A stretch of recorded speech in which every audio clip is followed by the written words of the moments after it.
Sur la terre noire, encore tiède, il ne reste rien.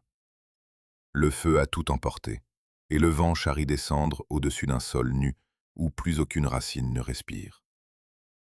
Mais très haut, invisible, un point minuscule descend en tournoyant sur deux ailes translucides, l'une de millions lâchées au même instant, presque toutes condamnées.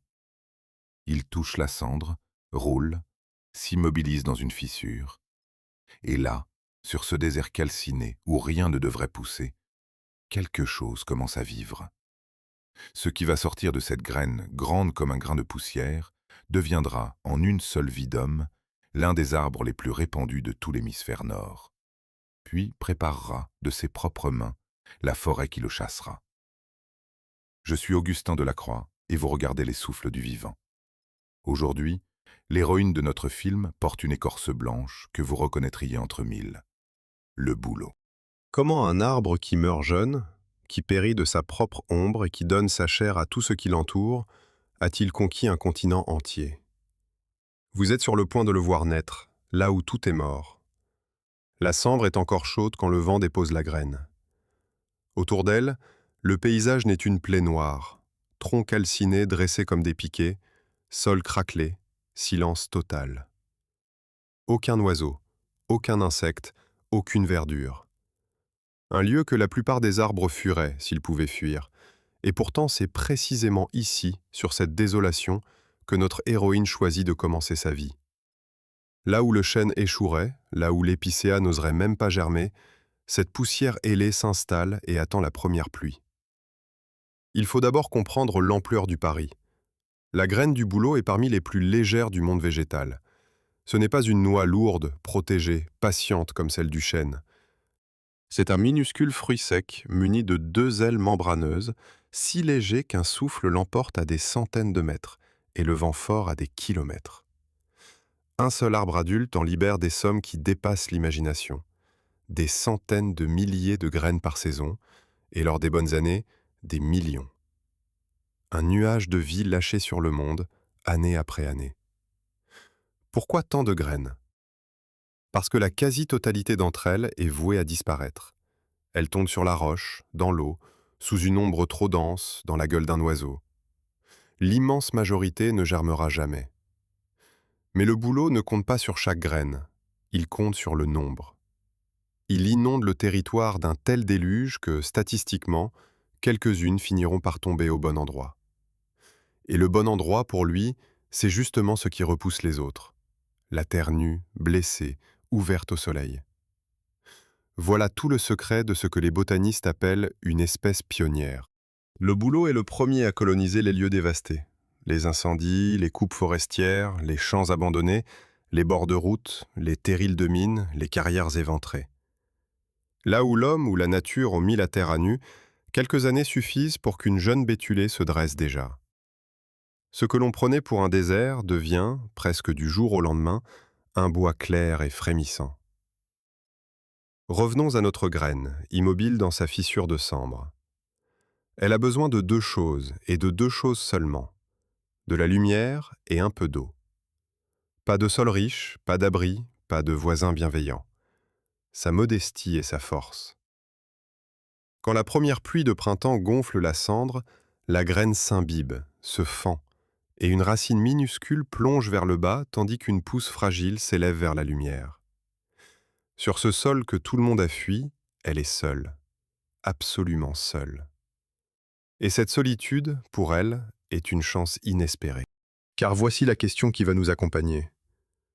Comment une pousse aussi frêle, née d'une graine grande comme un grain de poussière, peut-elle l'emporter précisément là où des géants comme le chêne ou l'épicéa échoueraient? La réponse tient en un mot, la vitesse.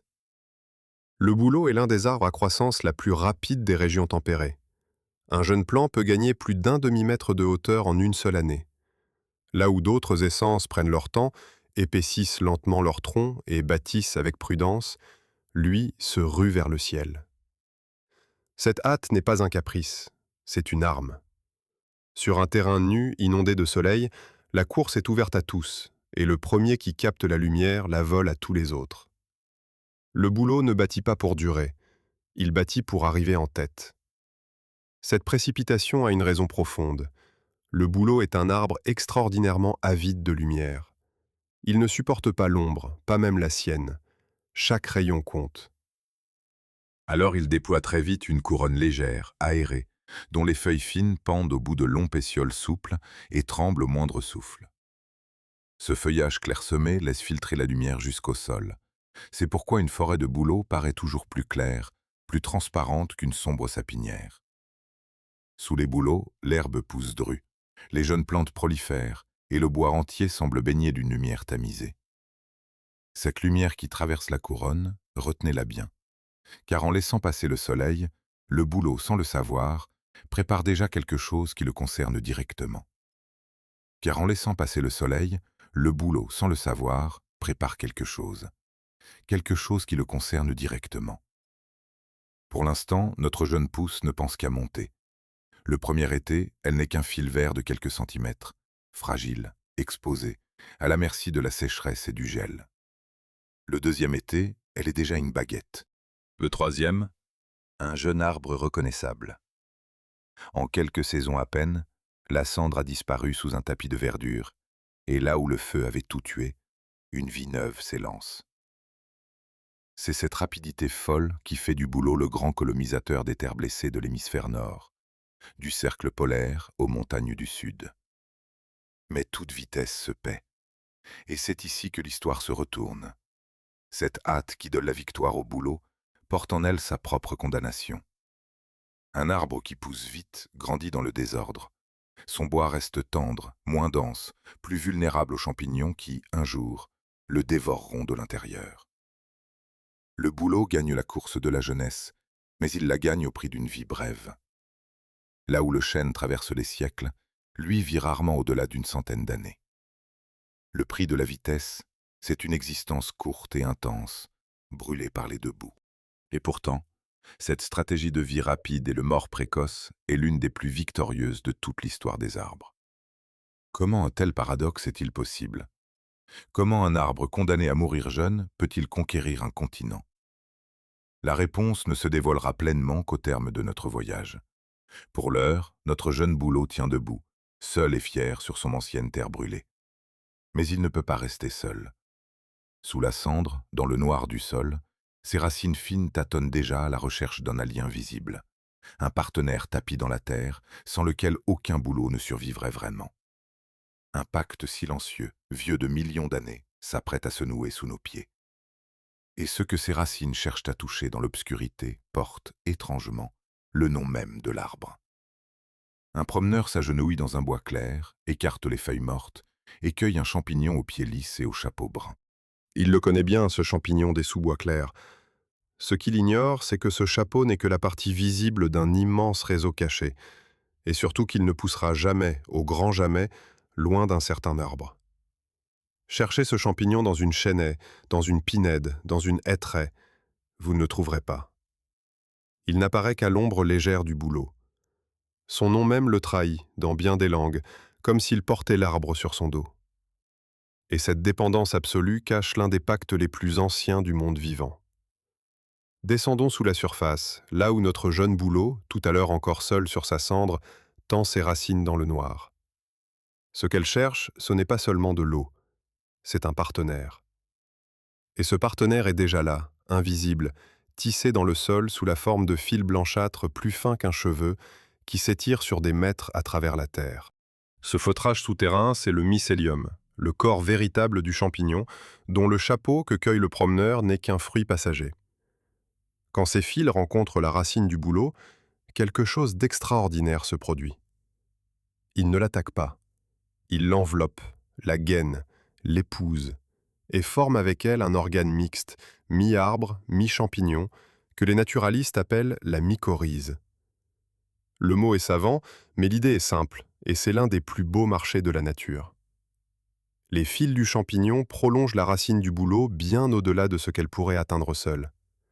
Ils explorent le sol dans ses moindres recoins, en aspirent l'eau et les sels minéraux, le phosphore, l'azote, tout ce dont l'arbre a besoin, puis les livrent directement à la racine. En échange, le bouleau paie. Il paie en sucre, ces sucres qu'il fabrique dans ses feuilles grâce à la lumière du soleil et qu'il fait redescendre jusqu'à ses racines pour nourrir son associé. Le champignon, lui, est incapable de produire sa propre nourriture. Sans l'arbre, il meurt de faim. Sans le champignon, l'arbre s'épuise à chercher l'eau. Ensemble, ils prospèrent. Voilà qui éclaire le mystère de notre première partie. Comment la graine du bouleau parvient-elle à s'installer sur les sols les plus pauvres, les cendres, le gravier, les terres nues où d'autres arbres renoncent? En partie grâce à ce pacte. Le champignon devient les racines invisibles du bouleau, il fouille pour lui un sol ingrat, il en extrait la moindre goutte de richesse. Le pionnier ne conquiert jamais seul les terres blessées. Il avance main dans la main avec un allié tapi dans l'obscurité, un allié que nul ne voit jamais à l'œuvre. Reste alors une question troublante. Qui, dans cette union, a apprivoisé l'autre? Est-ce l'arbre qui a domestiqué le champignon pour s'en faire un serviteur souterrain, ou le champignon qui s'est rendu indispensable à l'arbre? La vérité déroute nos habitudes. Aucun des deux n'a apprivoisé l'autre. Ce pacte n'est le fruit d'aucune volonté, d'aucun calcul. Il est le résultat de millions d'années d'évolution, durant lesquelles les arbres et les champignons capables de coopérer ont mieux survécu, se sont mieux reproduits, et ont peu à peu rendu leur alliance si étroite qu'elle est devenue vitale pour les deux. Ce n'est pas une amitié, c'est une dépendance forgée par le temps, si profonde que l'un ne se conçoit plus sans l'autre. Remontons un instant à la surface, dans la lumière du sous-bois. Cette alliance invisible a une conséquence bien visible et délicieuse. La forêt de bouleau est l'une des plus riches en champignons comestibles qui soient. Le champignon au chapeau brun dont nous parlions au début n'est que le plus célèbre des convives du bouleau. Certains lactaires, certaines russules, d'autres espèces encore ne poussent qu'en compagnie de cet arbre, car elles ont noué avec lui le même contrat souterrain. Le cueilleur expérimenté le sait d'instinct. Lorsqu'il aperçoit de loin la clarté d'une bétulaie, il sait déjà ce qu'il vient y chercher.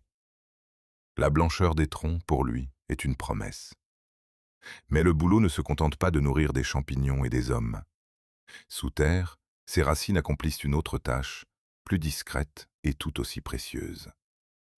Le système racinaire du bouleau est vaste et dense, mais peu profond. Il s'étale largement, juste sous la surface, comme un filet tendu à la lisière du sol.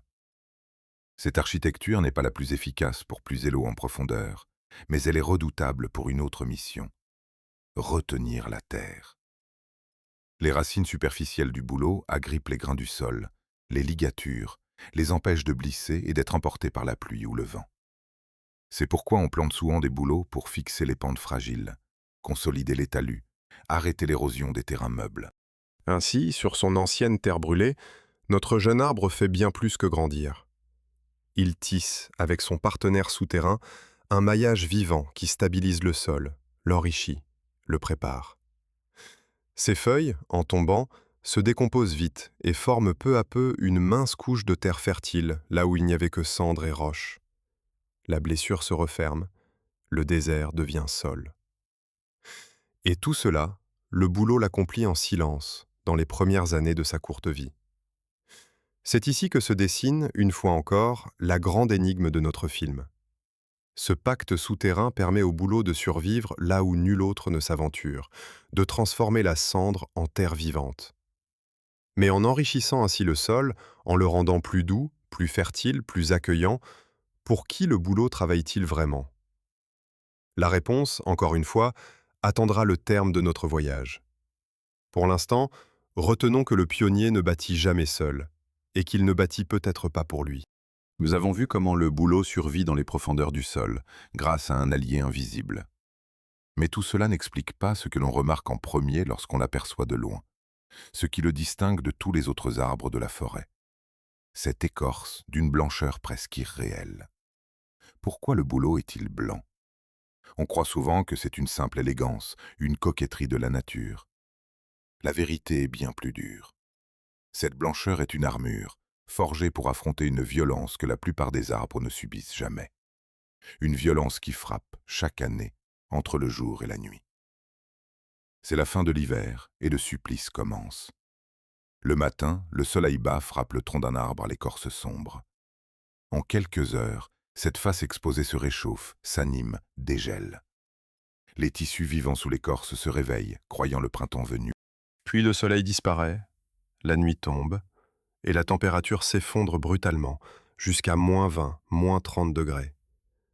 Ce qui venait de dégeler regèle d'un coup.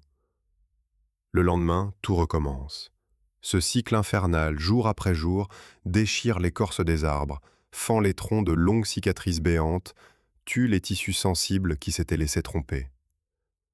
C'est l'une des morts les plus silencieuses de la forêt d'hiver. Et c'est précisément contre ce supplice que le bouleau a forgé son arme la plus visible, sa blancheur. Approchons-nous du tronc de notre jeune arbre, désormais bien établi sur son ancienne terre brûlée. Cette écorce, que l'on nomme l'écorce du bouleau, si lisse, si claire, semble presque lumineuse. Passez la main dessus, elle se détache en fines pellicules, en feuillets translucides que l'on peut soulever comme les pages d'un livre. Cette blancheur n'est pas une couleur ordinaire. Elle vient d'une substance particulière, la bétuline, qui remplit les cavités des cellules de la couche externe de l'écorce. Et cette bétuline peut s'y accumuler en quantité stupéfiante. Dans l'écorce de certains bouleaux, elle représente jusqu'au tiers de la masse sèche. Un tiers du poids de l'écorce fait d'une seule et même molécule blanche. Pourquoi une telle profusion? Parce que le blanc, ici, n'a rien d'esthétique. Le blanc réfléchit la lumière. Là où une écorce sombre absorbe les rayons du soleil et s'échauffe, l'écorce blanche du bouleau les renvoie, comme un miroir. Le tronc reste frais, même quand le soleil de fin d'hiver frappe de plein fouet. Il ne se réchauffe pas assez pour tromper les tissus vivants. Il ne subit pas ces dégels et regels meurtriers qui fendent les autres arbres. Sous l'écorce, une mince couche de cellules vivantes, le cambium, travaille à fabriquer chaque année le bois nouveau. C'est lui que la blancheur protège. C'est pour préserver cette fine pellicule de vie que le bouleau s'est fait miroir. Sa beauté n'est qu'un effet secondaire de sa survie. Voilà résolue l'apparente coquetterie du bouleau. Il n'est pas blanc pour plaire, il est blanc pour ne pas mourir gelé au seuil du printemps, quand le soleil et la nuit se disputent son tronc. Mais la bétuline ne se contente pas de réfléchir la lumière. Elle rend aussi l'écorce presque imperméable. Avec une autre substance cireuse, la subérine, elle forme une barrière que l'eau ne pénètre pas. Voilà pourquoi l'écorce du bouleau ne pourrit presque jamais.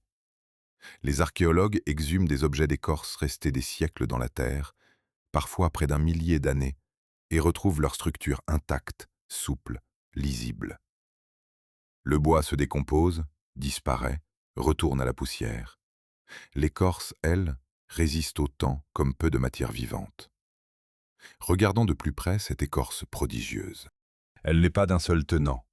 Elle est faite d'une multitude de couches minces, superposées comme les pages d'un manuscrit, qui se séparent avec une facilité déconcertante. Cette structure feuilletée, imperméable et gorgée de substances résineuses lui donne une dernière propriété remarquable. Elle brûle.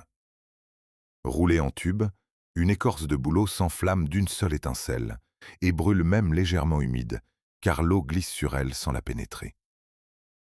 Ceux qui connaissent la forêt le savent. Sous la pluie, quand tout le bois est trempé, un morceau d'écorce de bouleau reste le meilleur allume-feu du monde. Miroir contre le gel, cuirasse contre l'eau, torche contre la pluie, cette écorce fait tout à la fois.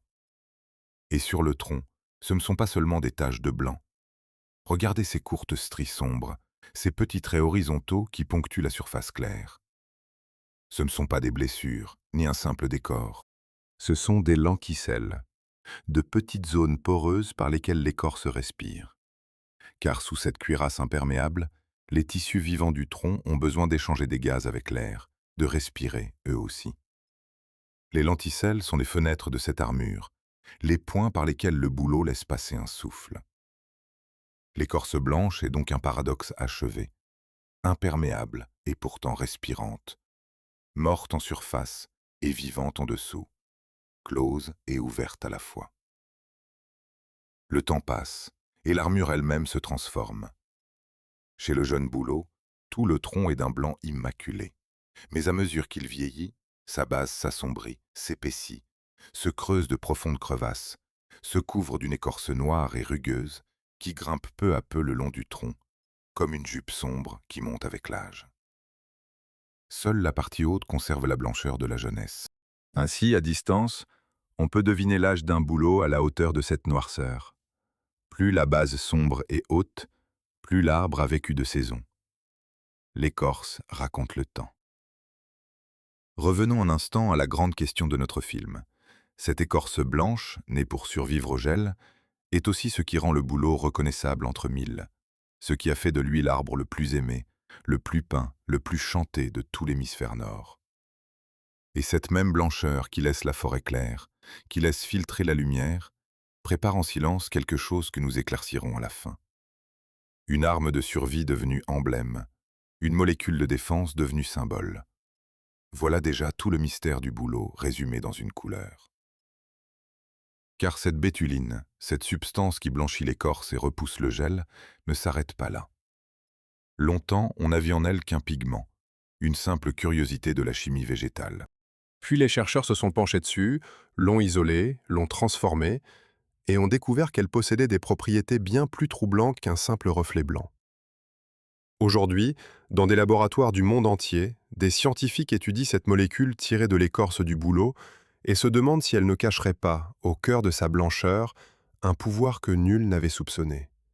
Un pouvoir capable, peut-être, de s'attaquer à l'une des grandes maladies de notre temps. Il neige encore par endroits, et l'arbre est nu. Pas une feuille, pas un bourgeon ouvert, rien que des branches sombres dressées vers un ciel pâle. On le croirait endormi, presque mort. Mais qu'une seule branche se brise, qu'une entaille s'ouvre dans l'écorce, et l'invisible se révèle. Une goutte claire perle aussitôt à la blessure, tremble, gonfle, tombe. Une autre la suit, puis une autre. Un liquide transparent et légèrement sucré se met à couler d'un arbre que l'on croyait figé par l'hiver. Il ne pleut pas. La neige n'a pas fondu là. Cette eau vient de l'intérieur du tronc, poussée vers le haut par une force qu'aucune feuille ne commande encore. Le bouleau saigne une sève limpide, et ce saignement est le premier signe de son réveil.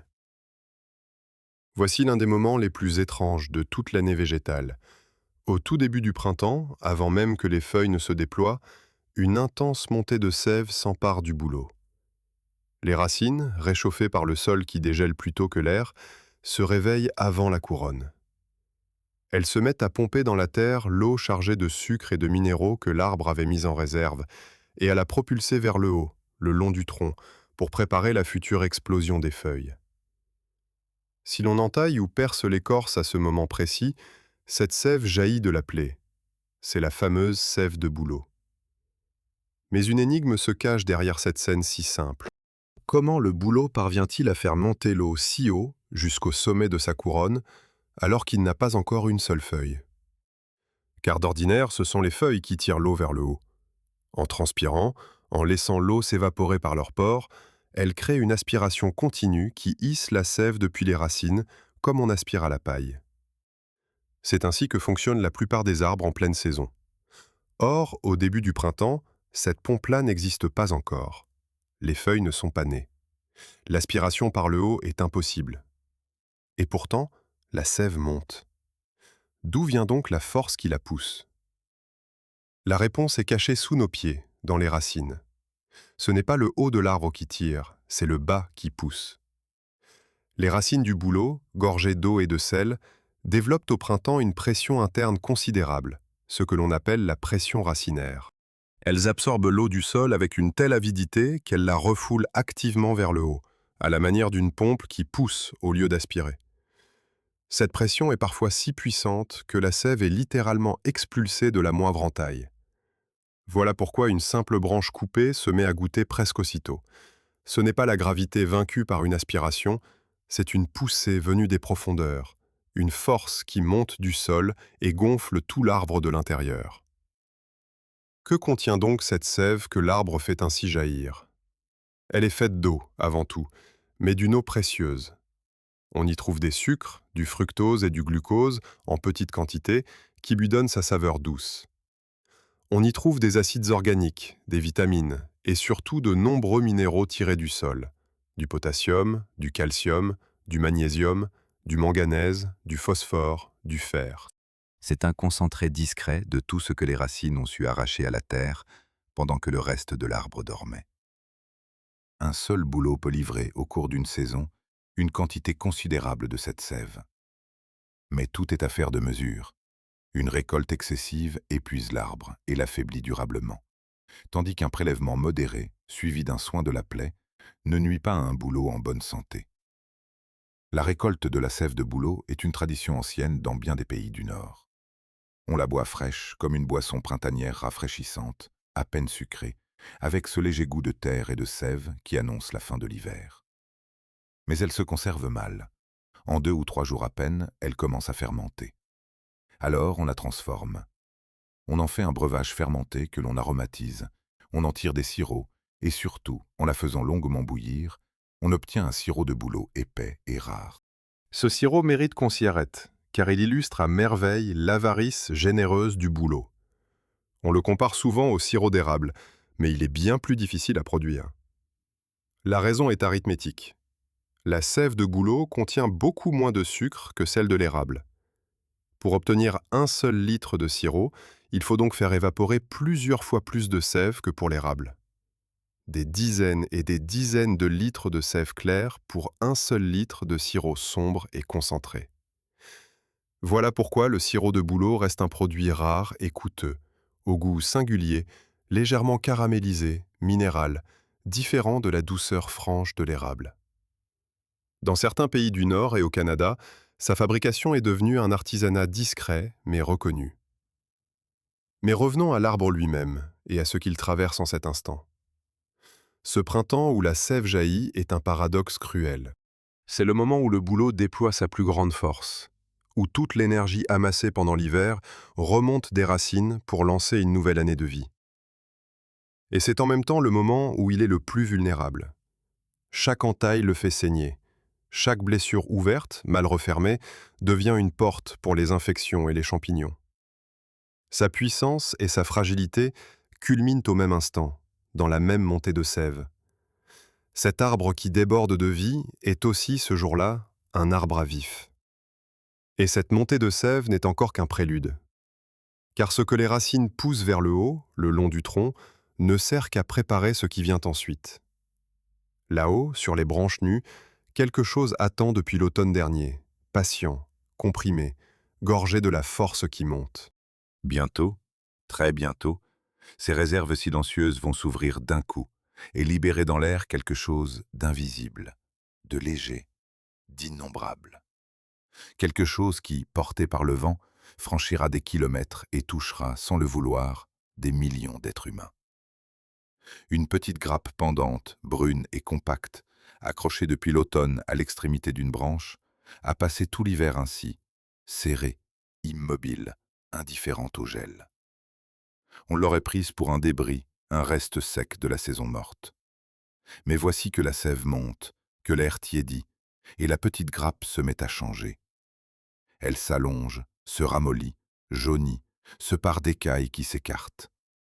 Puis, un jour de vent, elle tremble, se secoue, et lâche dans l'air une poussière dorée. Un nuage jaune s'élève, se disperse, s'étire au-dessus de la forêt. En quelques instants, un seul de ces objets minuscules libère des quantités de poussière que l'œil peine à croire.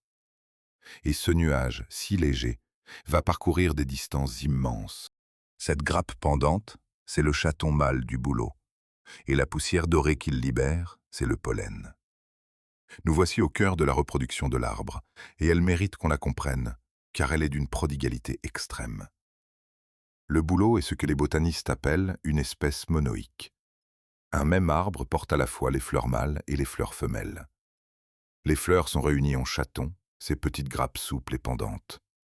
Les chatons mâles, longs et retombants, se forment dès l'automne et passent l'hiver accrochés aux branches, prêts à agir avant même le retour des feuilles.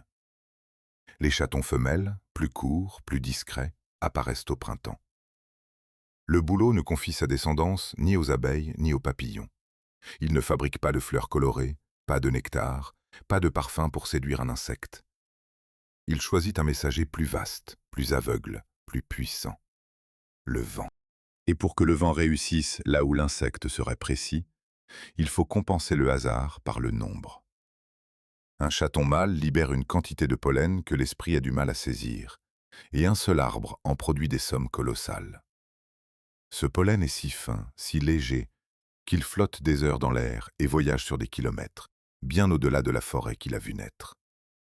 C'est un pari sur l'immensité, lâcher tant de poussière que, quelque part, quelques grains finiront par atteindre un chaton femelle. Mais cette stratégie a un prix, et ce prix, ce sont des millions d'êtres humains qui le paient. Le pollen de bouleau est l'un des plus puissants allergènes parmi les arbres des régions tempérées. Chaque printemps, quand les chatons se mettent à poudroyer, l'air se charge de cette fine poussière qui pénètre les yeux, le nez, la gorge. Pour d'innombrables personnes, le début de la floraison du bouleau marque le début d'une saison de souffrance. Nez qui coule, yeux qui pleurent, éternuement en rafale. Ce que l'arbre lâche pour se reproduire devient, pour l'homme sensible, une épreuve annuelle. La générosité du bouleau a un revers invisible qui flotte dans le vent. Et cette souffrance réserve une bizarrerie que la science a longtemps peiné à expliquer. Certaines personnes allergiques au pollen de bouleau, en croquant une pomme fraîche, en mangeant une noisette ou une cerise, ressentent soudain des picotements, un gonflement des lèvres, une gêne dans la bouche. Quel lien peut-il bien exister entre un arbre du Nord et le fruit qu'on porte à ses lèvres? Le mystère a un nom. On parle du syndrome bouleau-pomme. Son explication est subtile. Certaines protéines contenues dans le pollen de bouleau ressemblent, presque à s'y méprendre, à des protéines présentes dans certains fruits et fruits à coque. Le corps d'une personne sensibilisée au pollen reconnaît cette ressemblance et réagit au fruit comme il réagirait au pollen. Ce n'est pas le fruit lui-même qui est en cause, mais sa troublante parenté chimique avec l'arbre. Voilà le lien invisible entre un chaton de bouleau et une pomme dans une main. Une fois le pollen libéré et porté par le vent, le destin se joue sur les chatons femelles. Un grain, parmi les millions, atteint sa cible. La fécondation a lieu. Et le chaton femelle, discrètement, entame sa transformation. Il s'épaissit, durcit, devient un petit cylindre serré qui mûrira tout l'été. À l'automne, il se désagrégera, libérant à son tour une nuée de minuscules fruits ailés, ces graines légères que nous avons vues, au tout début de notre histoire, tomber sur la cendre. Ainsi la boucle se referme, du chaton mâle au nuage de pollen, du pollen à la graine, de la graine à un nouveau bouleau sur une terre nue. Tout chez cet arbre est conçu pour couvrir l'espace, pour lancer sa vie le plus loin possible. Cette obsession de l'espace se lit jusque dans ses feuilles. Regardez frémir la couronne d'un bouleau au moindre souffle. Ce tremblement perpétuel, ce scintillement qui fait bruire la forêt, n'est pas un hasard. Chaque feuille est portée par un long pétiole mince, aplati sur les côtés. Cette forme particulière fait que la feuille pivote et se balance à la plus légère brise, incapable de rester immobile. Ce n'est pas une simple grâce. Ce mouvement constant aère les feuilles, les rafraîchit et fait tourner sans cesse leur surface face au soleil, si bien que la lumière se répartit plus également dans toute la couronne. L'arbre qui tremble travaille. Son frisson est une manière de mieux capter le jour. Nous voici à mi-chemin de notre voyage, et il est temps de revenir à la grande question qui le traverse. Nous avons vu un arbre tout entier, tendu vers la conquête de l'espace. Des graines lancées à des kilomètres, du pollen jeté au vent, une croissance foudroyante, une écorce faite pour survivre partout. Le bouleau conquiert le territoire comme peu d'arbres mondent. Mais conquérir l'espace, pour lui, c'est aussi, d'une manière plus secrète, conquérir le temps. Car là où il passe le premier, il laisse une trace. Une trace que d'autres, bien plus tard, sauront lire. Ce nuage de pollen que le vent emporte au loin ne se contente pas de féconder d'autres bouleaux. Une part de cette poussière retombe, se dépose à la surface des marais, des tourbières, des lacs, et s'y enfonce lentement, saison après saison, siècle après siècle. Là, à l'abri de l'air, elle ne pourrit pas, elle attend. Et un jour, des hommes viendront creuser ses couches, en extraire cette poussière fossile, et y déchiffrer le récit d'un climat disparu depuis des milliers d'années. Sans le savoir, le bouleau, à chaque printemps, écrit le journal de la planète. Un fin cylindre de bois sort lentement du tronc, extrait par une tarière creuse qu'un chercheur fait tourner avec précaution. Long comme un crayon, à peine plus épais, Ce carottage porte sur toute sa longueur une succession de traits clairs et sombres, larges ici, resserrés là, alternés comme les lignes d'un code. Le chercheur l'examine à la loupe et se met à compter. Chaque paire de lignes est une année de la vie de l'arbre. Mais il ne compte pas seulement les années, il lit leur épaisseur. Car dans la largeur de chaque anneau se cache le récit d'une saison entière, écrit par le bouleau lui-même, année après année, sans qu'il en ait jamais eu conscience. Ce carottage nous fait entrer dans une science au nom austère, la dendrochronologie, la datation par les anneaux des arbres. Le principe en est d'une élégance limpide. Chaque année, sous son écorce, l'arbre ajoute une nouvelle couche de bois. Au printemps, quand la croissance est vive, il forme un bois clair et tendre. En fin de saison, il forme un bois plus dense et plus foncé. La succession de ces deux teintes dessine, sur une coupe du tronc, un anneau par année. Compter les anneaux, c'est compter les années. Mais l'essentiel n'est pas là. L'essentiel, c'est que la largeur de chaque anneau dépend des conditions de l'année. Un anneau large parle d'une saison favorable, humide et chaude, où l'arbre a poussé avec vigueur. Un anneau étroit trahit une année de sécheresse ou de froid, où la croissance s'est ralentie. Ainsi, sans le vouloir, chaque arbre tient un registre. Il consigne dans son bois la mémoire des étés et des hivers, des pluies et des sécheresses, année après année, tout au long de sa vie. Le bouleau n'échappe pas à la règle. Son bois, comme celui des autres arbres, garde la trace fidèle du temps qu'il a fait. Une question pourtant se pose aussitôt. Un bouleau vit rarement plus d'un siècle. Son registre forcément est court. Comment, dès lors, les savants pourraient-ils remonter bien plus loin que la vie d'un seul arbre et lire le climat de temps que nul bouleau vivant n'a connu? La réponse est ingénieuse et tient à un jeu de recoupement. Les années favorables et défavorables laissent la même signature dans tous les arbres d'une même région. Quand une sécheresse frappe, tous forment un anneau étroit la même année. Les savants peuvent donc superposer les registres. Ils comparent les anneaux d'un arbre vivant avec ceux d'un arbre plus vieux, abattu depuis longtemps, puis avec ceux d'une poutre tirée d'une vieille construction, puis avec ceux d'un bois retrouvé dans une fouille. Comme des pages qui se chevauchent, ces séquences s'emboîtent les unes dans les autres, chacune prolongeant la précédente vers le passé.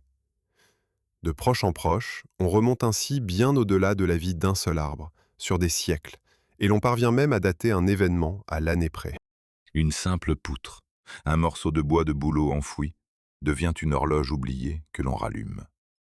Mais l'arbre n'écrit pas seulement dans son bois. Il écrit aussi, nous l'avons vu, dans l'air qu'il emplit de pollen. Et c'est ici que le bouleau révèle son second visage d'archiviste. Une part de ce pollen, chaque printemps, retombe sur les marais et les tourbières, s'enfonce dans la vase, se dépose au fond des lacs. Là, à l'abri de l'oxygène, il ne se décompose pas. Il s'accumule, couche après couche, année après année, formant dans les profondeurs des tourbières une archive minuscule et presque éternelle. Les grains de pollen, avec leur forme caractéristique, y demeurent des milliers d'années. Les paléobotanistes, ces lecteurs du passé végétal, prélèvent ces couches et y comptent, y identifient les grains de pollen fossiles. Là où le pollen de bouleau abonde, ils savent que des bouleaux régnaient. Là où il se raréfie, ils devinent qu'un autre monde s'était installé. En descendant dans les couches, ils descendent dans le temps et reconstituent ainsi la végétation d'autrefois, l'avancée et le recul des forêts, l'alternance des périodes chaudes et des grands froids. Le pollen de bouleau devient un repère précieux dans cette lecture, car cet arbre a joué, dans l'histoire même du climat, un rôle de tout premier plan. Ce rôle, c'est encore celui du pionnier. À la fin des grandes glaciations, quand les immenses calottes de glace se sont retirées vers le nord, elles ont laissé derrière elles des terres nues, froides, sans vie, comparables à ces cendres où nous avons vu naître notre arbre. Et sur ces terres libérées de la glace, qui s'est avancé le premier? Le bouleau. Léger, rapide, indifférent à la pauvreté du sol, il a colonisé les étendues abandonnées par les glaciers avant presque tout autre arbre. Dans les archives de pollen, les pics de bouleau marquent précisément ces moments de réchauffement, ces instants où la vie reprenait pied sur un monde qui sortait de la glace. Le bouleau est ainsi le témoin fossile du retour de la forêt après le froid. Nous retrouvons ici, une fois de plus, la grande énigme de notre voyage. Cet arbre à la vie si brève laisse pourtant des traces qui traversent les millénaires. Dans son bois, il garde la mémoire des saisons. Dans le pollen enfoui, il inscrit le récit des âges glaciaires. Le bouleau, individu éphémère, devient à l'échelle de son espèce une mémoire quasi immortelle de la planète. Conquérir l'espace et conquérir le temps ne font, chez lui, qu'un seul et même geste. Là où il passe le premier, il laisse un signe que d'autres, bien plus tard, sauront déchiffrer. Le bouleau, donc, arrive toujours le premier. Après le feu, après la coupe, après le glacier. Et cette écorce dont il se couvre, cette écorce imperméable et imputrescible qui traverse les siècles sans pourrir, l'homme s'en est emparé bien avant de savoir lire ou écrire. Il en a fait du feu par les jours de pluie, il en a tiré une matière noire et gluante qui collait la pierre au bois. Et l'on a même retrouvé, figée dans le sol depuis des milliers d'années, une bouchée de cette substance mâchée par une bouche humaine. Une bouchée si bien conservée qu'elle gardait encore, à l'intérieur, le secret le plus intime de celui qui l'avait tenu entre ses dents. Il y a près de 1000 ans, quelque part dans une ville du Nord, un enfant tient un morceau d'écorce de bouleau sur ses genoux. Dans sa main, une pointe de métal ou d'os. Lentement, maladroitement, il gratte la surface claire, y trace des lettres irrégulières, des rangées de signes qu'il apprend à former. Puis, lassé de ses exercices, il dessine. Un bonhomme, un cavalier, une bête. L'écorce se couvre de ces gribouillis d'écoliers. L'enfant la pose, l'oublie, la jette. Elle tombe dans la boue humide et sans air d'une rue médiévale. Et là, au lieu de disparaître comme aurait disparu n'importe quel papier, elle attend. 1000 ans plus tard, des mains la ressortiront intacte et le monde entier connaîtra les gribouillis de cet enfant. Cet écolier a réellement existé et ses exercices nous sont parvenus. Voici l'une des aventures les plus émouvantes de l'histoire de l'écorce du bouleau, les manuscrits d'écorce. Pendant des siècles, dans les terres du Nord, on a écrit sur l'écorce de bouleau. Elle était un matériau miraculeux pour cela, imperméable, souple, résistante et surtout gratuite. Là où le parchemin coûtait une fortune, réservé aux textes solennels, l'écorce se prenait sur n'importe quel arbre. On n'y consignait donc pas les grandes chroniques, mais l'ordinaire de la vie.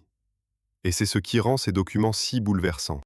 La première de ces lettres d'écorce fut mise au jour en 1951, dans une ancienne ville marchande du Nord. La découverte fit l'effet d'un séisme. Depuis, on en a exhumé plus d'1 millier, la plupart dans cette même cité, où un sol humide et privé d'oxygène conserve la matière organique comme nulle part ailleurs. Et le contenu de ces écrits stupéfie par sa banalité. On y lit des reconnaissances de dettes, des consignes de commerce, des ordres domestiques, des plaintes, des billets amoureux, des listes de courses. Des gens ordinaires, morts depuis près de 1000 ans, s'y adressent la parole comme s'ils venaient de nous quitter.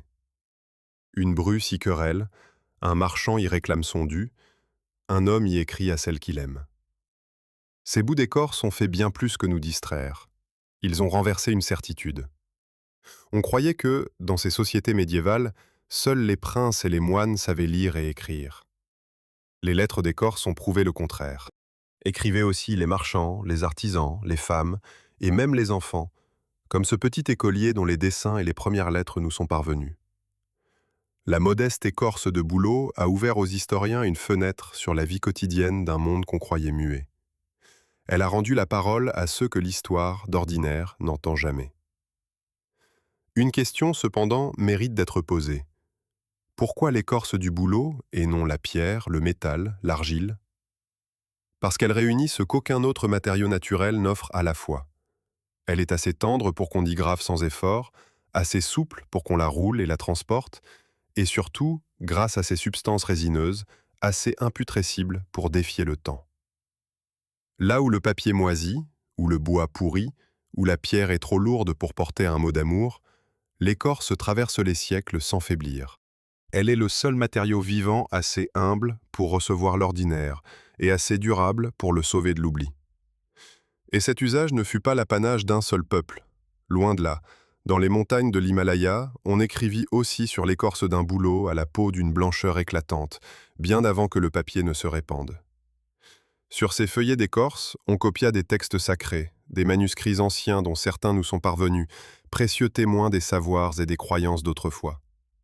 D'un bout à l'autre de l'hémisphère nord, des rues du nord au sommet d'Asie, la même écorce blanche servit de support à la parole humaine. Mais l'écorce du bouleau ne fut pas seulement une page, elle fut aussi une coque, un toit, un vaisseau. Sur un autre continent, les peuples autochtones d'Amérique du Nord tiraient d'un bouleau à l'écorce détachable en larges plaques l'un des plus élégants chefs-d'œuvre d'ingénierie de l'histoire, le canot d'écorce. Sur une armature de bois léger, ils tendaient de grandes feuilles d'écorce, les cousaient avec des racines, en scellaient les coutures avec de la résine de conifères. Le résultat était une embarcation si légère qu'un seul homme pouvait la porter sur ses épaules d'une rivière à l'autre, et pourtant assez solide pour transporter des hommes et des charges. L'écorce, imperméable et robuste, en faisait le matériau parfait. Ailleurs, on tressait cette même écorce en panier, on en façonnait des récipients où le lait restait frais et ne tournait pas, car la matière retenait l'eau et repoussait la pourriture. Il est un dernier usage, plus surprenant encore, et il nous ramène à la nuit des temps. En chauffant l'écorce à l'abri de l'air, les hommes obtenaient une substance noire et poisseuse, le goudron de bouleau. Bien avant l'écriture, bien avant les villes, les hommes de l'âge de pierre s'en servaient comme d'une colle. Ils en fixaient leurs pointes de silex sur leurs manches, en assemblaient leurs outils. Et l'on a retrouvé, enfouies dans le sol depuis des milliers d'années, des boulettes de ce goudron portant l'empreinte de dents humaines. Des hommes très anciens le mâchaient, peut-être pour l'assouplir. Or, ce goudron, en se figeant, a scellé et conservé, à l'intérieur de la bouchée, des traces de celui qui l'avait tenu entre ses mâchoires. Des chercheurs sont ainsi parvenus à lire, dans une simple gomme d'écorce mâchée à la préhistoire, le secret intime de l'inconnu qu'il avait porté à sa bouche. Ainsi le bouleau a nourri la parole, le feu, le voyage et la mémoire des hommes. Il a donné à cet arbre bref une seconde immortalité, toute humaine celle-là. Mais tandis que l'homme puisait dans le bouleau de quoi écrire et voyager, l'arbre, lui, livrait un autre combat, invisible et sans merci. Car il a des ennemis. Des ennemis qui le rongent de l'intérieur, qui percent son bois tendre, qui broutent ses jeunes pousses. Et l'un d'eux se dresse sur son tronc sous la forme d'une excroissance noire et fissurée, une masse difforme que les hommes, depuis peu, se sont mis à convoiter à leur tour. Sur le tronc lisse et clair, une plaie s'est ouverte il y a des années, presque rien, une simple blessure. Mais dans cette faille, une spore s'est glissée. Depuis, quelque chose grandit là, lentement, invisiblement.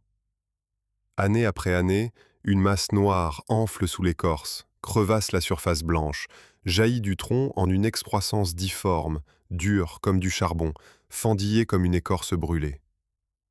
Elle ne ressemble à rien de vivant, et pourtant elle vit, elle se nourrit, elle grossit, elle boit l'arbre. Ce que le promeneur prend pour une verrue de bois est en réalité un prédateur patient, installé pour des années au cœur même du bouleau, et qui puise dans sa chair de quoi prospérer. Cette excroissance noire porte un nom, et c'est l'un des ennemis les plus connus du bouleau. C'est la forme stérile d'un champignon parasite qui s'installe dans le bois vivant de l'arbre. Contrairement à un champignon ordinaire, il ne dresse pas le chapeau. Il forme cette masse charbonneuse qui saille du tronc, croît avec une lenteur extrême sur des années en absorbant les substances de son hôte. Le paradoxe est saisissant. Ce parasite qui affaiblit le bouleau est en même temps l'un de ses présents les plus recherchés par l'homme. Depuis des siècles, dans les pays du Nord, on récolte cette excroissance, on la broie, on l'infuse comme un thé sombre et amer, réputé fortifiant. La science moderne s'y intéresse à son tour, y trouvant une forte concentration d'antioxydants et de composés variés. Ce qui ronge l'arbre est devenu pour l'homme un objet de convoitise. Mais ce parasite noir n'est que le plus visible des assauts. Le bouleau est assiégé de toutes parts, et par des ennemis bien plus nombreux qu'on ne l'imagine. Une question surgit alors, dérangeante. Cet arbre qui donne la vie à tant d'êtres, qui nourrit les champignons, abrite les oiseaux, offre sa sève et son écorce, cet arbre si généreux, pourquoi est-il aussi facilement une proie? Pourquoi le grand donateur de la forêt se laisse-t-il ainsi dévorer de partout? Commençons par ce qui le ronge de l'intérieur. D'autres champignons que le parasite noir s'attaquent à son bois, et ils y trouvent une tâche aisée. Car le bois du bouleau, nous l'avons vu, est un bois de croissance rapide, clair, homogène, mais tendre, peu dense, vite gagné par la pourriture dès que l'arbre vieillit ou se blesse. Là où le chêne oppose un bois dur et lent, presque imprenable, le bouleau offre une chair molle et accueillante aux champignons destructeurs. Un vieux bouleau est souvent creux, miné du dedans, son cœur réduit en poudre tandis que l'écorce, elle, tient encore. La rapidité qui l'a fait vaincre dans sa jeunesse le trahit dans sa vieillesse. Puis viennent les mangeurs invisibles, l'armée des insectes. Le bouleau nourrit des dizaines d'espèces qui ne vivent que de lui. Des larves de coléoptères creusent des galeries sous son écorce et dans son bois, l'affaiblissant de tunnels. Des chenilles dévorent ses feuilles par milliers, dénudant parfois des branches entières. Des pucerons sucent sa sève. Une multitude discrète et affamée grouille sur le bouleau, se nourrissant de sa moindre partie. Et pourtant, ce grouillement fait aussi de lui un pilier de la forêt. Ces insectes qui le mangent deviennent à leur tour la pâture des oiseaux insectivores, mésanges, pouillots, gobe-mouches, qui peuplent la bétulée et y trouvent une table dressée en permanence. Aux insectes s'ajoutent les grands brouteurs. En hiver, quand la nourriture se fait rare, les tétras se posent en nombre dans les branches et se gavent des bourgeons et des chatons du bouleau, en dépouillant les rameaux. L'élan, ce géant des forêts du Nord, arrache les jeunes pousses et écorce les troncs de ses dents. Plus au nord encore, jusqu'aux confins de la toundra, d'autres herbivores dépendent du bouleau nain pour survivre à l'hiver. Ainsi, le bouleau nourrit toute une chaîne d'appétit, du plus minuscule puceron au plus lourd des élans, et chacun prélève sa part de cet arbre décidément trop généreux. Voilà qui répond en partie à notre question. Si le bouleau se laisse tant dévorer, ce n'est pas par faiblesse, c'est le revers exact de sa stratégie. Il a choisi de vivre vite. Il pousse à toute allure, produit un bois tendre et des feuilles abondantes, se dépense sans compter. Cette prodigalité même en fait une proie facile et une nourrice universelle. Mais le bouleau ne perd pas à ce jeu, car il répond à la dévoration par le nombre, exactement comme il répond au hasard par des millions de graines. On le mange, on le ronge, on le creuse, et il repousse, il recolonise, il réensemence. Sa réponse aux innombrables bouches qui le dévorent, c'est l'innombrable lui-même. Il faut pourtant l'admettre, le bouleau paie cette existence intense d'un prix élevé. Sa vie est brève. Là où le chêne, le tilleul ou l'if traversent les siècles, lui dépasse rarement une centaine d'années, quelques rares vétérans atteignant 2 ou 3 siècles dans des lieux abrités et humides. Il grandit vite, il donne beaucoup, il meurt tôt. Croissance rapide, bois tendre, existence courte, tout se tient dans la même logique, celle du pionnier qui brûle sa vie pour aller plus vite que les autres. Et c'est cette même logique qui contient, nous le pressentons, le secret de son étrange triomphe, ce mystère que nous n'avons pas encore percé et qui nous attend au terme du voyage. Mais voici ce qui déjoue toute attente. Alors qu'on croirait un tel arbre voué aux seules terres douces et fertiles, il existe un bouleau qui défie l'invraisemblable. Un bouleau qui ne pousse pas droit et fier dans un bois clair, mais rampe, s'accroche, se tord au ras du sol, là où plus aucun arbre n'ose vivre. Là où le gel descend à des profondeurs que l'esprit peine à concevoir, où l'été ne dure que quelques semaines, où le vent arrache tout ce qui se dresse, une forme de bouleau s'obstine à vivre. Et sa survie, aux confins glacés du monde, tient du prodige.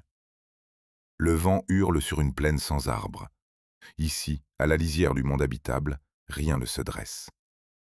Tout ce qui oserait s'élever serait brisé, desséché, arraché. Le sol lui-même est gelé en profondeur, dur comme la pierre, prisonnier d'un froid qui ne lâche jamais tout à fait. L'hiver dévore presque toute l'année, et l'été le consent que quelques semaines de tiédeur avare. Et pourtant, plaquée contre le sol, invisible sous la neige la moitié du temps, une plante s'obstine. Elle ne monte pas, elle rampe. Ses branches tortueuses s'étalent au ras de la terre, ses feuilles ne sont pas plus grandes qu'un ongle. Cette chose humble et têtue, cramponnée à un monde qui la refuse, est elle aussi un bouleau.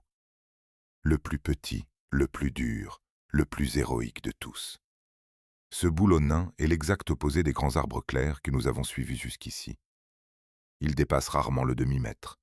Ses rameaux fins se ramifient au sol, portant de minuscules feuilles rondes, à peine plus grandes que le bout d'un doigt. Il pousse là où nul autre arbre ne peut vivre, dans la toundra, la lande gelée, les tourbières du Grand Nord, les hauteurs des montagnes. Il y forme d'immenses tapis bas, des étendues rases de branches entremêlées qui couvrent le sol à perte de vue. Et cette humilité extrême cache une prouesse. Là où le grand bouleau conquiert par la hauteur et la vitesse, le nain conquiert par la résistance pure, en s'aplatissant sous la violence du monde au lieu de la défier. Comment tient-il dans un tel enfer de froid? Sa petitesse même et sa stratégie. En restant au ras du sol, il échappe aux vents les plus meurtriers, qui balaient tout ce qui se dresse. Il profite de la mince couche d'air un peu moins glaciale qui stagne juste au-dessus de la terre. Et l'hiver, la neige qui l'ensevelit, loin de le tuer, le protège. Sous ce manteau blanc, à l'abri du vent et des froids les plus extrêmes, il attend le retour de la lumière. Quand vient le bref été, il ne perd pas un instant. En quelques semaines à peine, il fleurit, se pollinise, donne ses graines, refait ses réserves, puis se rendort. Toute une vie de saison comprimée dans une poignée de jours tièdes. Ce petit bouleau n'est pas seul à survivre là-haut, il fait survivre les autres. Dans ces terres nues, il est l'une des rares nourritures disponibles. Les rennes broutent ses rameaux et ses bourgeons pour traverser l'hiver. Les lièvres, les lemmings, les perdrix des neiges en dépendent tout autant. Sans ce buisson rampant, des pans entiers de la vie du Grand Nord s'effondreraient. Et à l'automne, avant de disparaître sous la neige, il offre un dernier spectacle. Ses feuilles minuscules s'embrasent de rouge et d'orange, et pour quelques jours, la toundra tout entière se change en un tapis de feu silencieux, flambant jusqu'à l'horizon sous le ciel bas.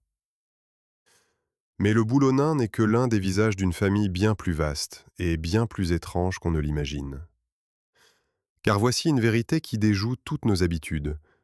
Tous les bouleaux ne sont pas blancs, et tous ne sont pas de grands arbres élancés. Le genre auquel ils appartiennent compte, selon les botanistes, de 100 à 120 espèces, un nombre qu'on ne parvient même pas à fixer avec certitude.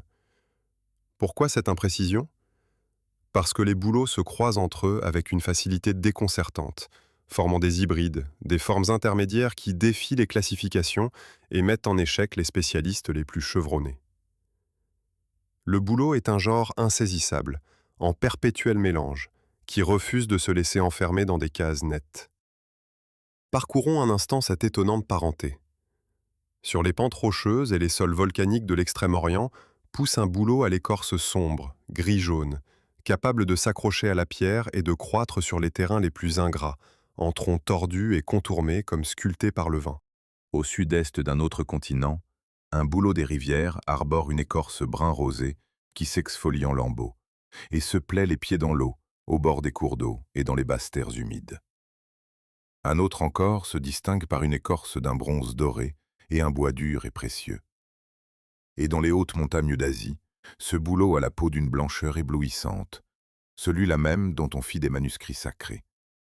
Certains bouleaux ont une écorce presque noire, d'autres cuivrée, d'autres roses. L'image d'un unique bouleau blanc n'est qu'une commode illusion. Cette diversité prodigieuse, cette faculté de prendre toutes les formes, du géant de 30 mètres au buisson d'un ongle, de l'arbre des marais à celui des volcans, révèle la vraie nature du bouleau. Il n'est pas une espèce figée, mais une force souple, capable de se plier à presque tous les climats de l'hémisphère nord. De la limite des glaces éternelles aux montagnes subtropicales, du bord de l'eau aux rocs volcaniques, il trouve toujours une forme pour vivre. Cette plasticité extrême est le dernier visage de sa stratégie de conquête. Là où d'autres arbres se spécialisent et se limitent, le bouleau se démultiplie et s'infiltre partout. Nous voici presque au terme de notre voyage, et tous les fils sont désormais entre nos mains. Nous avons vu un arbre qui inonde le monde de graines, qui pousse à une vitesse folle, qui survit au gel par sa blancheur, qui s'allie aux champignons, qui nourrit la forêt entière, qui écrit la mémoire du climat, qui donne aux hommes le feu et la parole, qui se laisse dévorer sans jamais céder et qui, du Grand Nord glacé au volcan d'Asie, arrive toujours, partout, le premier. Un pionnier absolu, le grand colonisateur des terres blessées de tout l'hémisphère nord. Il ne reste plus qu'une chose à comprendre, la plus troublante de toutes, celle que nous avons repoussée depuis la première seconde de ce film. Nous avons vu comment le boulot conquiert. Nous n'avons pas encore vu pourquoi cette conquête cache une défaite, ni comment un arbre qui prépare de ses propres mains la forêt destinée à le chasser peut être, malgré tout, l'un des plus grands vainqueurs du monde végétal. Il est temps, enfin, de répondre. 30 ans ont passé sur notre terre autrefois brûlée. Là où une seule graine était tombée dans la cendre, s'élève aujourd'hui un bois clair et frémissant, une bétulée tout entière, née de cette poussière ailée. Les troncs blancs montent droit vers le ciel, la lumière ruisselle entre les feuilles tremblantes, l'herbe pousse drue au sol. C'est un triomphe végétal. Une forêt surgit du néant en une seule génération. Mais regardez mieux, tout en bas, dans l'ombre douce que projettent les bouleaux. Là, entre les tiges d'herbe, de petites pousses sombres percent le sol. Des plantules d'épicéas, de jeunes chênes, des tilleuls. Elles sont minuscules, discrètes, silencieuses. Et ce sont elles qui, un jour, tueront la forêt qui les abrite. Voici enfin le cœur du mystère qui nous accompagne depuis la première seconde. Le bouleau, en grandissant, a changé le monde autour de lui. Sa couronne légère a tempéré le sol, ses feuilles tombées l'ont enrichi, ses racines l'ont retenu et adouci. Là où il n'y avait qu'une cendre brûlante, exposée, hostile, règne désormais un microclimat frais, humide, protégé, une terre devenue fertile. Le pionnier a transformé le désert en sol vivant. Mais ce sol nouveau, cette ombre bienfaisante, ce n'est pas pour lui qu'il les a créés. C'est le lit parfait pour les graines des grands arbres de l'ombre, ceux qui n'auraient jamais pu germer sur la cendre nue, mais qui prospèrent, eux, dans la douceur préparée par le bouleau. Et c'est ici que se referme le piège. Un piège que le bouleau a tendu de ses propres mains. Souvenez-vous de sa nature profonde. Il ne supporte pas l'ombre, pas même la sienne. Il lui faut le plein soleil, la lumière crue des terres nues. Or, les jeunes épicéas, les jeunes chênes qui poussent à son pied sont, eux, des arbres de l'ombre. Ils grandissent patiemment sous la protection des bouleaux, montent, s'épaississent et finissent par les dépasser. Alors ils déploient au-dessus de la bétulaie une voûte dense et sombre. La lumière ne passe plus. Et le bouleau, privé du soleil dont il ne peut se passer, s'étiole, cesse de se renouveler et disparaît. Ses graines ne germeront plus jamais sous cette ombre qu'il a lui-même rendue possible. En bâtissant la forêt, il a bâti son propre exil. Les naturalistes ont un mot pour ce rôle. Ils appellent le bouleau un arbre nourricier. Il est la nourrice d'une forêt qui n'est pas la sienne. Il vient le premier sur la terre blessée, il la soigne, il la prépare, il abrite dans son ombre les nouveau-nés d'espèces plus lentes et plus durables, puis il s'efface pour leur laisser la place. La bétulaie n'est qu'une étape, un passage, une génération de transition entre la catastrophe et la grande forêt profonde. Voilà l'apparente défaite du bouleau. Il perd toujours le lieu qu'il a conquis. Aucune bétulaie ne dure éternellement. Tôt ou tard, la forêt de l'ombre remplace la forêt de lumière. Mais est-ce vraiment une défaite? Voici le retournement final, la clé de tout. Le bouleau perd chaque forêt qu'il fonde, et pourtant il ne disparaît jamais. Car pendant qu'une bétulaie cède la place aux grands arbres, ailleurs, sur une autre terre brûlée, sur une autre coupe, sur un autre champ abandonné, à des kilomètres de là, des millions de ces graines ailées sont déjà tombées et lèvent une nouvelle forêt de lumière. Il ne défend pas un territoire, il en conquiert sans cesse de nouveau. Sa stratégie n'a jamais été de rester, elle a toujours été de recommencer. Chaque catastrophe qui frappe la Terre, chaque feu, chaque tempête, chaque glacier qui recule, rouvre pour lui une porte. Le monde, sans cesse, se blesse, et le bouleau, sans cesse, accourt le premier.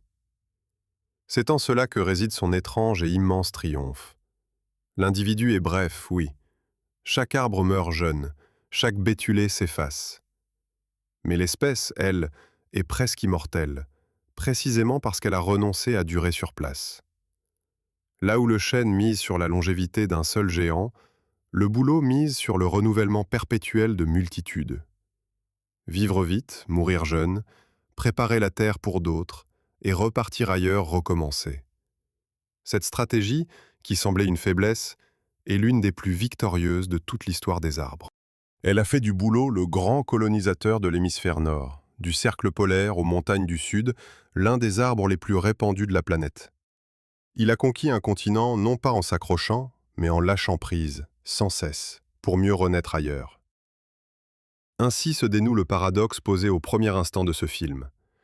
Comment un arbre qui meurt jeune, qui périt de sa propre ombre, et qui donne sa chair à tout ce qui l'entoure, a-t-il conquis un continent entier? La réponse, la voici.